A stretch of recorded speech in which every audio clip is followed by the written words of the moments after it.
Olá a todos, que a paz de Deus esteja em cada lar, em cada coração. Vamos aqui dando continuidade a esse estudo, do qual convido a todos vocês, que é exatamente esta obra de Caibar Schutel, que fala sobre os ensinos, as parábolas e os ensinos do nosso Mestre Jesus.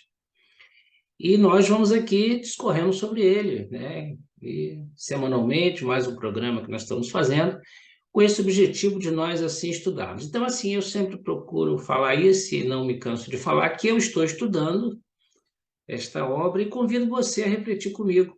E qualquer dúvida que você tenha, nós temos um Telegram, onde você pode entrar e fazer seus questionamentos. Nós temos um número do nosso WhatsApp também, que pode ser até mais prático para você questionar também, compartilhar conosco. Então, essa é a nossa, o SEAV, União Cristã Espírita Amor e Verdade, que fica aqui na cidade de Saquarema, no Rio de Janeiro, Brasil, e nós estamos oferecendo esse trabalho como mais um instrumento de crescimento para cada um de nós que estamos aqui, encarnado nesse momento de transição planetária e vivendo no planeta de provas e expiações. Então, vamos lá, vamos ao nosso estudo de hoje. E agora eu estou inovando, né? Eu estou colocando uma imagem no fundo, embora que fique aí parecendo umas coisinhas brancas aí em torno da minha imagem. E pela imagem do fundo, eu acredito que não vão saber qual é a parábola de hoje, até porque, quer dizer, já foi escrito lá, né? Eu estou falando isso, mas já está escrito lá. Mas se não tivesse escrito, você não saberia, até porque existem parábolas, né? Considerado como parábola aqui no livro, que eu nem saberia que isso tipo assim, vamos chamar isso de uma parábola, embora sabendo que Jesus sempre falava, na maioria das vezes, falava por parábolas. Então vamos à parábola de hoje, né? Que desse livro, Parábolas e Ensino de Jesus, que nós estamos colocando a imagem aí em cima, e o tema de hoje é esse aí, ó, parábola do cego que guia outro cego. Dá um cego para guiar um outro cego? Então vamos analisar isso na visão do espiritismo, né? Que a gente, quando analisa Caibar Schutel, a gente entende que é na visão da doutrina espírita, porque eu vejo uma lógica, a gente vê assim, realmente uma forma de falar do Cristo muito coerente. Então, essa parábola, ela foi registrada por dois apóstolos, não por dois apóstolos, perdão. Foi registrada por dois evangelistas. Foi registrada por Lucas e foi registrada por Mateus.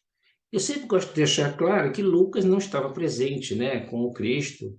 E às vezes, por fato de você não estar presente, você às vezes, porque a nossa visão é muito conturbada, às vezes, né, o ângulo que você está, a maneira que você está, de onde você está assistindo, não que eu queira diminuir qualquer passagem do Novo Testamento, né, onde foram transcritos por esses quatro evangelista. Mas a gente tem que analisar isso, porque Lucas ele não estava presente, né? Então ele analisou, ele estudou. Lucas e Marcos foram assim dois grandes estudiosos do Cristo. Então eles analisaram e pesquisaram com várias pessoas. E a gente vê que muitos relatos, a gente vê assim um detalhezinho e outros têm um contexto maior. E esse é um dos casos, nessa parábola do cego que guia outro cego, porque Lucas fala um pouquinho e Mateus a gente vai ver que ele fala um pouco mais. Então, assim, ele observou um pouco mais, ele, na lembrança dele, né? Porque a gente sabe que as parábolas não... a passagem de Jesus, ninguém estava ali com um papelzinho, com um papiro na mão, né? Com um gravadorzinho na mão para entender. Isso foi feito muito depois, através das lembranças dos discípulos, né? Lembranças contada por Maria, contada, ou seja, por tantos outros que participaram da vida do mestre enquanto ele esteve aqui. Mas vamos parar de papo, né? E vamos então ao assunto. Eu vou começar então por Lucas 6:39. E Lucas, ele começa dizendo assim: porventura pode um cego guiar outro cego? Não cairão ambos no barranco? Quer dizer, não é Lucas que está falando, é Jesus falando isso, e Lucas então registra dessa maneira. Então, ele diz que, porventura, pode um cego guiar outro cego? Não cairão ambos no barranco? Não cairão ambos no barranco, se tiver um barranco, um cego guiando outro cego? Né? E Mateus, no capítulo 15, versículo 12 e 14, ele registra da seguinte forma: Sabeis que os fariseus, ouvindo o que dissestes, ficaram escandalizados? Mas ele respondeu: Toda planta que meu Pai Celestial não plantou será arrancada pela raiz. Deixai-os, são cegos, guias de cegos. Se um cego guiar outro cego, cairão ambos no barranco. Então, essa é a maneira que Mateus, então, coloca essa passagem de Jesus. E aí vamos ver o que Caibá complementa para o nosso entendimento, aprendizado e compreensão. Há cegos do corpo e cegos do espírito. E, se horrível é a cegueira do corpo, 1000 vezes pior é a do espírito. Olha a comparação que a gente se coloca, que ele coloca, né? Então, se a do corpo é ruim, né, a do espírito ele coloca como pior. A do corpo, né, a pessoa que é cega, que é privada da visão material, ela, quando é nascença, né, ela já nasce, ela já se acostuma com aquilo. Quando a pessoa fica cega depois, ela deve, acredito ser um pouco mais complicado isso. Mas assim, isso é uma coisa do corpo, acabou isso aí, né? A pessoa quando desencarna e retorna à espiritualidade na sua forma normal, eu sempre gosto de colocar isso, ela, a cegueira é só do corpo físico. Agora, a cegueira espiritual, muitas vezes a pessoa vive cega espiritualmente, desencarna e continua cega espiritualmente. Essa é complicada. E é essa cegueira que eu vejo que as religiões, não só o espiritismo, mas que as religiões que falam não só em Cristo, não só as cristãs, aí as religiões que falam em Deus tentam mostrar para as pessoas e tirar essa cegueira. Bom, então ele fala que há cegos do corpo e cego do espírito, e se horrível é a cegueira do corpo, 1000 vezes pior é a do espírito. Entretanto, bem difícil ou quase impossível é encontrar-se um cego a guiar outro cego. Ao passo que, no que se refere às coisas do espírito, vemos por toda parte cegos que guiam cegos. São aqueles que não compreendem nada sobre o espírito e querem mostrar, e querem guiar, e querem falar, e querem julgar, e querem dizer que o outro está errado. Esses são os cegos. E aqueles que guiam outros cegos são aqueles cegos que estão comprometidos com outros cegos, com outros que também não entendem nada, e eles falam o que querem, outros escutam, e muitos acatam, né? E aí caem todos no buraco. Qualquer homem, por haver frequentado um seminário e ter envergado uma sotaina, já se julga com capacidade bastante para ser guia de cegos. Então, ele coloca aqui religiosos, de forma geral, né, que às vezes faz um seminário, estuda o Novo ou o Velho Testamento e, a partir daí, tem um diploma, tem um reconhecimento humano e, a partir daí, já se considera aptos a ministrar, a falar de Deus, a falar de Jesus. E muitos não é só o conhecimento material que vai trazer isso.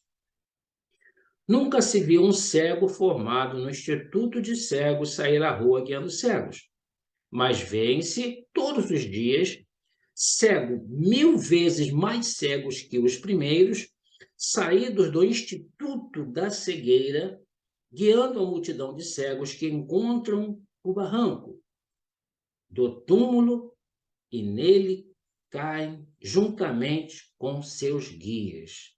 São posturas erradas, são entendimentos enganosos a respeito da espiritualidade. E a gente pode citar, através da história, por exemplo, aquelas pessoas que, em nome do Cristo, atrocidavam, matavam e cobravam dinheiro em nome do Cristo, ou seja, coisas dessa natureza de cegos e conduzem outro cego, mostrando que aquilo é verdade, e certamente caem em buraco, porque essa não é a realidade do Cristo. Mas passemos à comparação.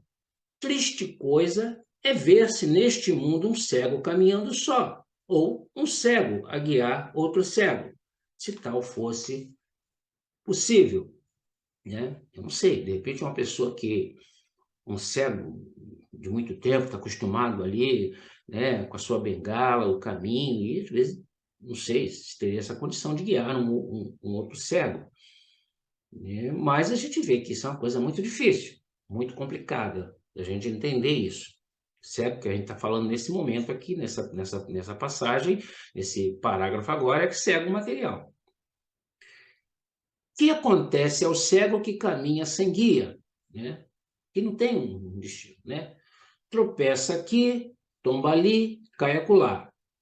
Esbarra, fere-se, até que alma caridosa o tome pela mão e o conduza à casa. Não uma pessoa privada da visão que vai em determinado local, que não conhece, é claro, ele não, na casa dele ele conhece os locais que ele sabe. E ele vai tropeçar, é um piso, é um barranco, é uma porta, então ele vai tropeçar e pode cair, até que uma pessoa vai lá e o guia. Ele está cego, alguém lá e vai guiar, alguém que está com uma visão vai lá e o guia. A mesma sorte está reservada aos cegos que guiam cegos.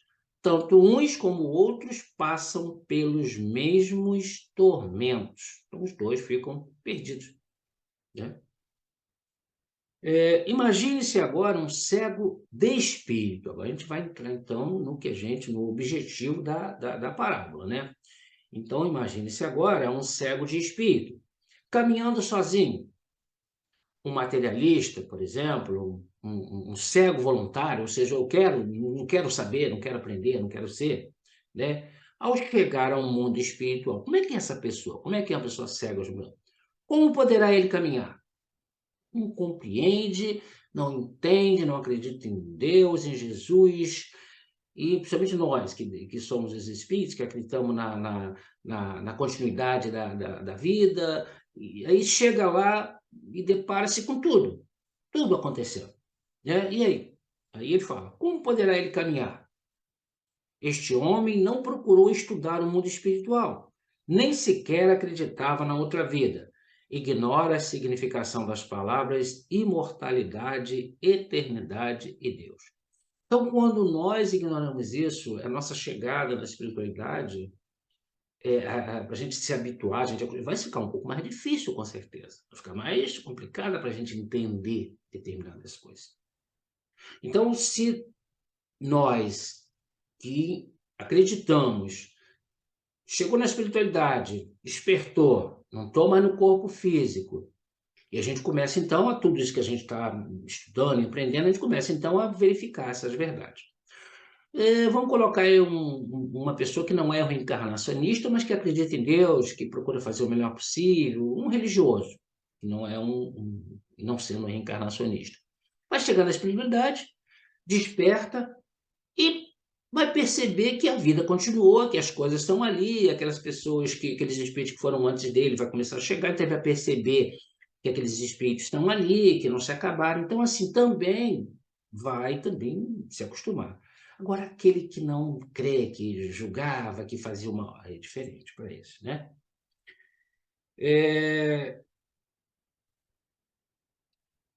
Imaginemos agora... que acontecerá... Imaginemos agora um cego de espírito conduzindo uma multidão de cegos da mesma natureza, como acontece aos guias das religiões tarifadas, aquelas que cobram. Imaginemos esses cegos sucedendo-se no mundo espiritual. Como é que chega lá? Né?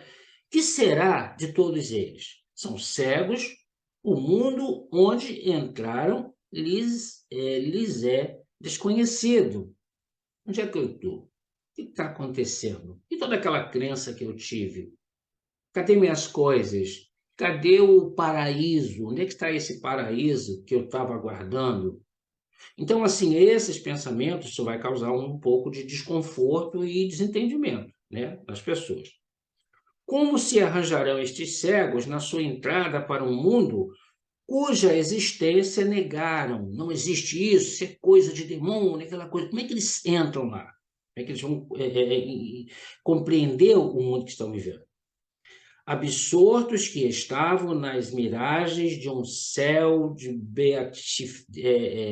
de um céu de beatífica contemplação. Então, aquelas pessoas que acreditam que desencarnar, que esse céu, nesse suposto céu, ele é uma coisa só maravilhosa, onde o leãozinho está junto com a gazela, onde, ou seja, vivemos todos naquela paz, sem ter um trabalho, vivemos com uma harmonia, sem trabalhar, vivemos só com coisas maravilhosas. Então, chega ali e percebe que a vida continuou, com todas as suas dificuldades, né? Simplesmente não estamos mais num corpo físico.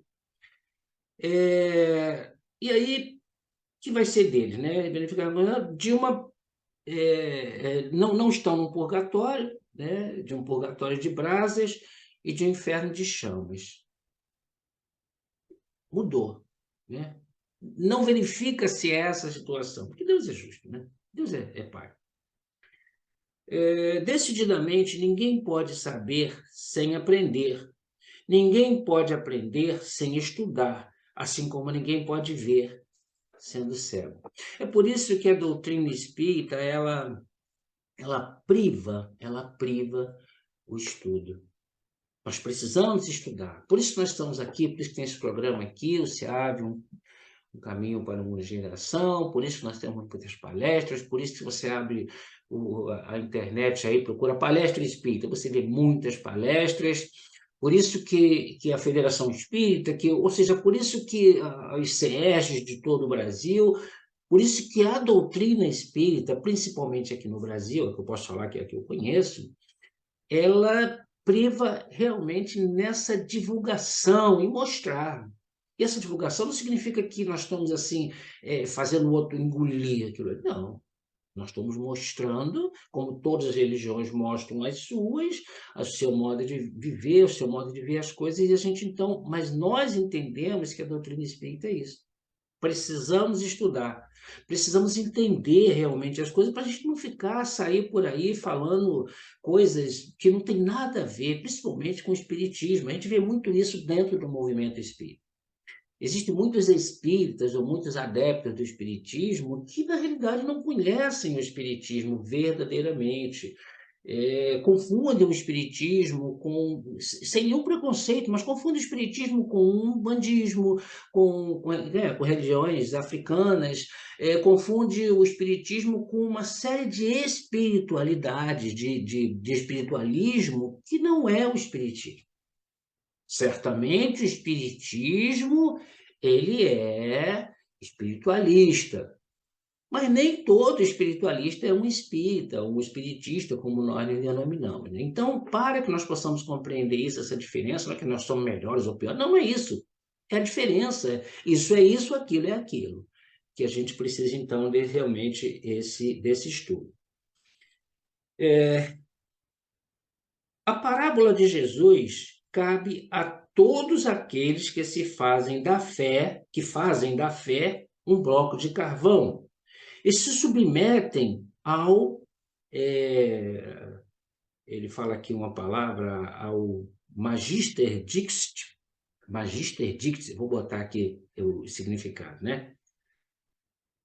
Sem análise, sem estudo e sem exame. Então, muita gente, muitas religiões criticam, massacram o espiritismo, mas não conhecem o espiritismo. Acredita naquilo que se diz do espiritismo.